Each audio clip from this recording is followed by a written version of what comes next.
welcome to a different corner of my apartment. Today I thought I would try doing a reading vlog. Right now I'm reading The Vanishing half by Bennett, and I'm so close to finishing, which is great because it actually has to go back to the library in a couple of days, so I'm definitely going to finish this one today. I really loved Bennett's first book, The Mothers, so I've been meaning to read this for such a long time. I have to say I'm not enjoying it as much. I think it's definitely picked up the more the story's gone along, but the first almost 100 pages wasn't really pulling me in as much as it should because I think the concept's really interesting. But yeah, I'll give a proper review of it once I've finished.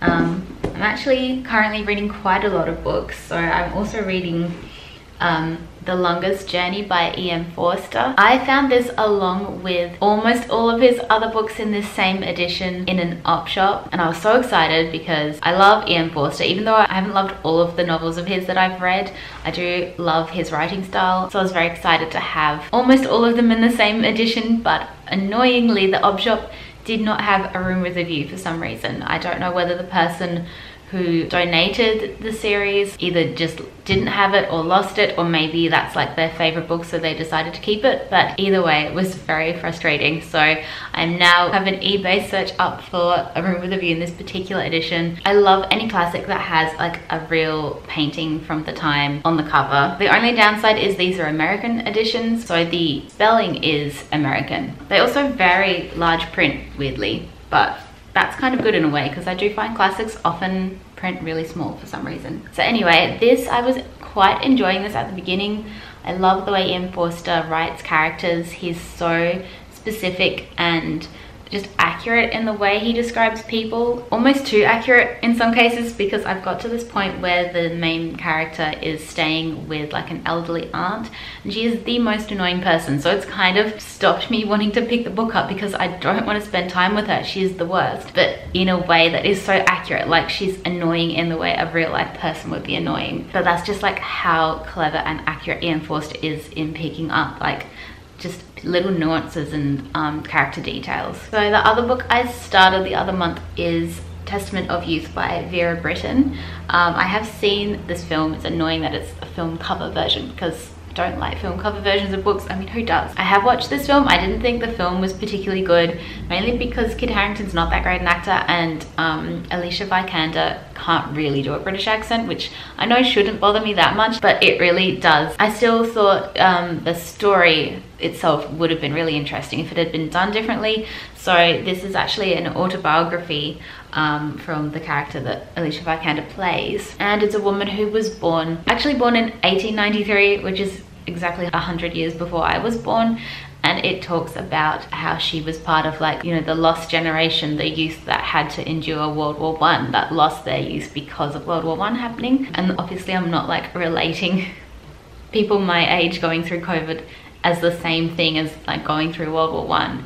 It is interesting that it is a generation of people who were the last of the Victorians, basically. They grew up in the Victorian era and they became adults in an entirely new era that set the tone for the rest of the century. And I feel like we're going through a very similar thing now, where we're going through some really big events that are going to set the tone and change the course of society permanently. So yeah, I haven't got up to World War I yet because I'm only like tiny of the way in.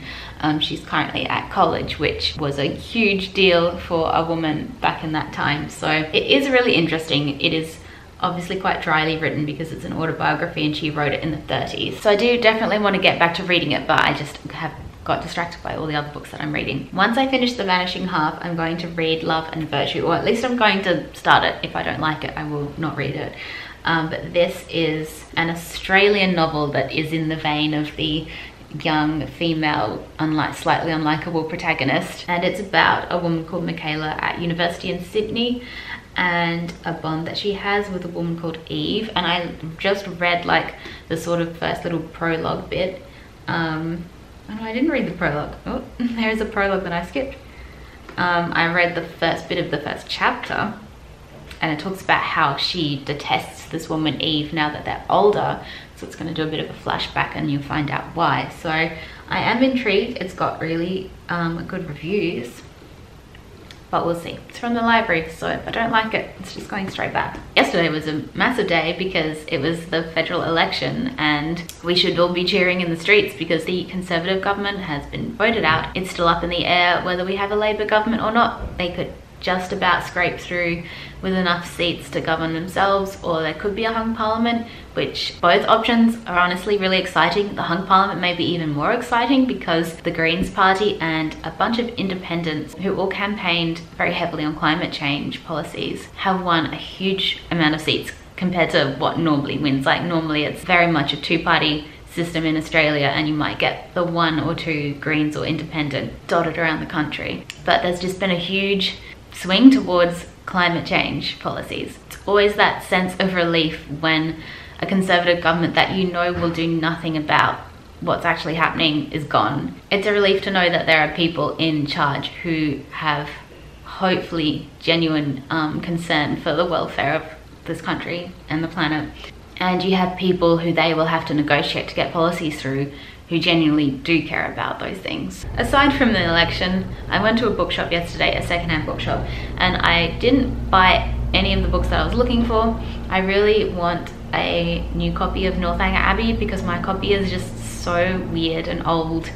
It's such a random pulpy cover and I really don't like it, but they had no Northanger Abbey at the shop, which is weird because normally they have so much Jane Austen, so who knows, maybe everyone's buying Jane, which is a good thing. So they didn't have that. I also wanted some Evelyn Waugh novels because I watched a film recently that was based on one of his books that I haven't read, and it sort of reminded me that he has a lot of novels that I've never read, and the ones that I have read are really good. Brideshead Revisited obviously, but his other books are much more comical than that one. So, but yeah, the copies they had were so wrecked, and this particular secondhand bookshop is quite expensive for the quality of the books. Most of the books are about $10, if not more, and I don't mind paying $10 for a book in great and like perfect condition, but if it's got a ripped cover and like coffee stains and things like that, like I just don't really get why they charge so much. So anyway, I didn't buy any Evelyn Waugh, but I found a couple of books.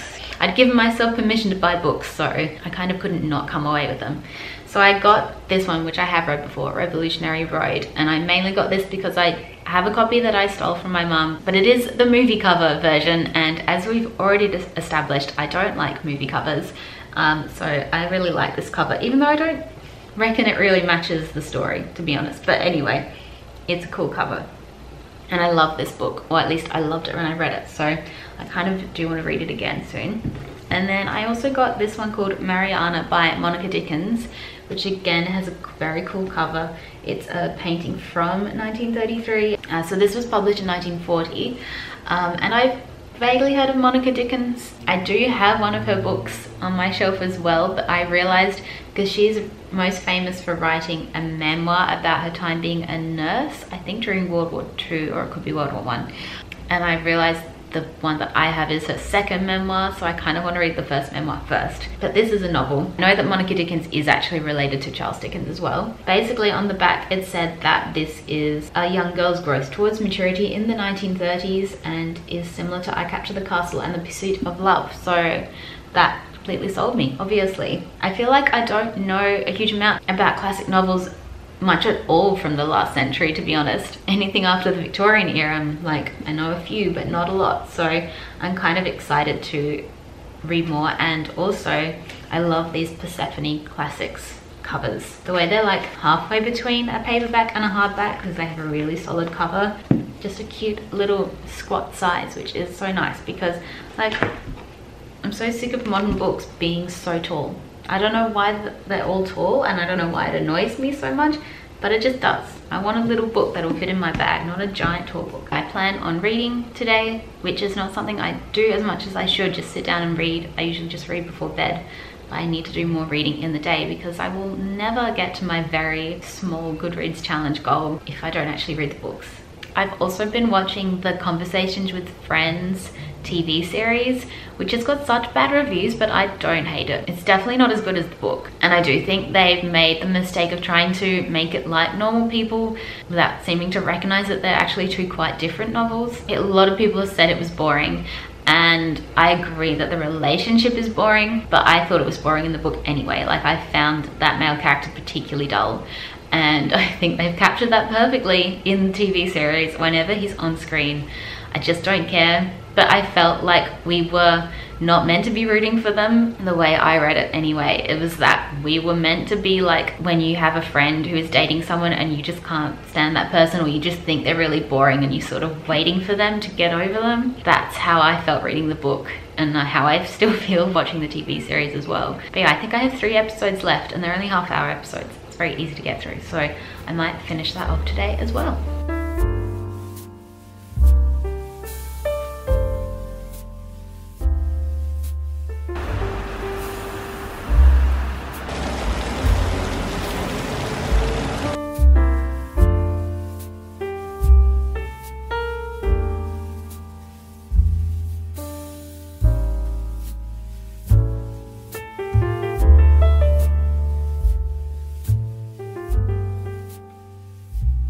So it's a couple of days later, and I did finish The Vanishing half on Sunday. My opinion of it has not changed with the ending, unfortunately. I definitely didn't like it as much as the mothers, and just kind of felt like it went too broad. I just felt like there were too many characters and it covered too much time for it to go into really specific details about what was happening to the characters, which is what I really wanted to know about. And I think it especially annoyed me because the premise is so interesting, but it really just felt like it brushed the surface of everything it was trying to say. So I started reading Love and Virtue by Diana Reid, and I'm already past halfway through, which is something I've not experienced with a book for such a long time. It's so good. I'm enjoying it so much.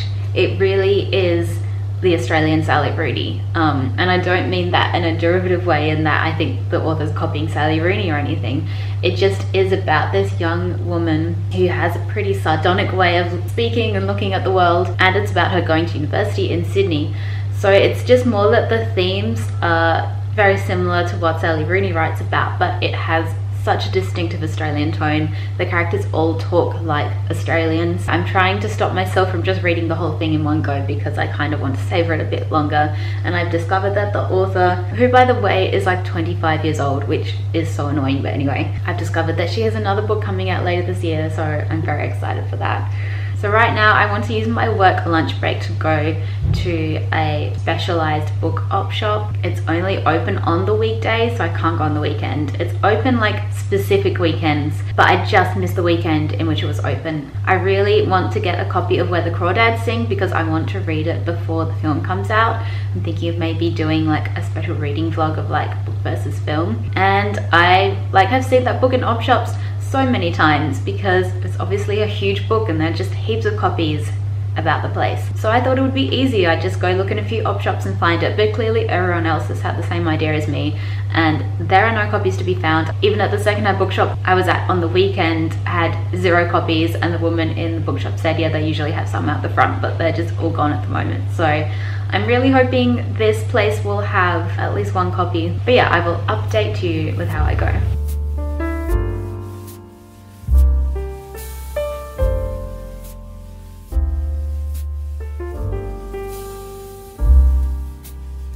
I've returned, sadly unsuccessful in regards to Where the Crawdads Sing. Clearly the entirety of Perth op shops had been wiped clean. There was not a single copy, and this is an op shop that usually has like piles of the same book when they're really popular, so that's a bit frustrating. But I did get 3 books, of course. So I got The Weekend by Charlotte Wood. This I've read before, and my mum has been really getting into Charlotte Wood books, so I thought I would buy it for her. They were all only $3, by the way. I also, because I don't actually own any Sally Rooney books because I read them from the library, so I have Normal People. And then I also found L.A. Woman by Eve Babitz. If anyone watches Uncarly, she loves Eve Babitz's books.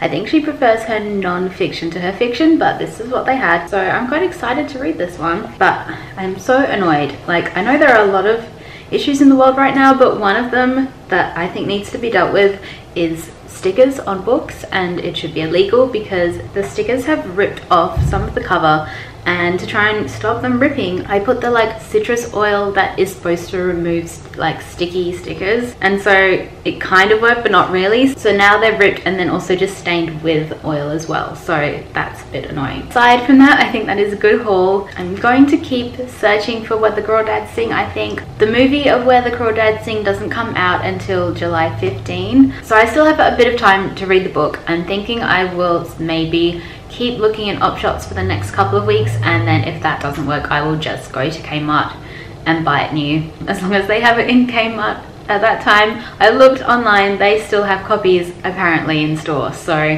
hopefully they won't sell out in a couple of weeks. I just would rather get it secondhand, because I just know there must be a billion copies of that book out in the world, and I don't really want to contribute another one by buying it new. But yeah, I will update you on the saga of trying to find Where the Crawdads Sing.